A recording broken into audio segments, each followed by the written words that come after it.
5 street photographers everyone should know about. The reason I say everyone is because this is a matter of not just photography and art, but history in general. So if you're just interested in things that are really just fascinating about humanity, this is a very, very interesting historical subject. I can say confidently that the most renowned street photographer people think of when talking about the subject is Henri Cartier-Bresson. Bresson was born in 1908 and lived till 2004. If you couldn't tell by his name, he was a French photographer widely known as a master of candid photography. He truly pioneered the genre of street photography itself. He viewed photography as capturing the decisive moment. What is the decisive moment? The decisive moment can't be taught, but only pursued and studied. The concept of the decisive moment itself implies that the photographer has to anticipate an important moment that is going to happen and capture that moment beautifully. The second photographer is Robert Frank. He was a Swiss photographer, originally a documentary filmmaker. His most notable work was a book that came out in 1958, a book called The Americans. What's really unique about him as a photographer is he really has a fresh, nuanced view of American society because he's not from America. Number 3 is Saul Lieter. Saul, an American photographer and painter, was widely known for his color photography in New York. He actually kept his beautiful color street photography a secret from the public for decades. The reason for this is back in the day, color photography was actually considered to be a more commercial look and used by amateurs, not used by fine artists. Fine artists would do black and whites. We see how that turned out. Number 4 is the Kamoinge Workshop. This is actually a group of people, not just one person. This is a collective of black photographers established in New York City in 1963. They made a poetic, affirmative representation of black life in New York City at the time. But for a long time, museums failed to recognize and validate their efforts. I'm really glad that this specific group is now being recognized so we can see that beautiful work.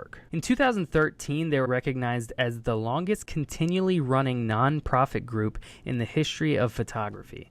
That's huge. Before I go into number 5, if you watch this far, please hit that subscribe button. I will be responding to people in the comments just thanking you for subscribing, and hit the like button if you like this video. Number 5, Charles Nègre. This is another photographer who was born in France. He was a photographer in the 1800s. He actually studied as a painter, and he started taking photos as a way of studying for painting. He's widely known for his photograph, Chimney Sweeps Walking. This photo was taken in 1851, and although it was taken as a stage photo for a painting, it's still widely considered a huge part of photographic history. It's actually recognized as being one of the most early instances of capturing movement and freezing it forever in one moment. I'm Kyle Hill. This has been 5 street photographers that everyone should know about. Hope you enjoyed, and let me know if you look into any of these people. Who's your favorite? Let me know. Send me some photos. Thanks for watching. Have a good one.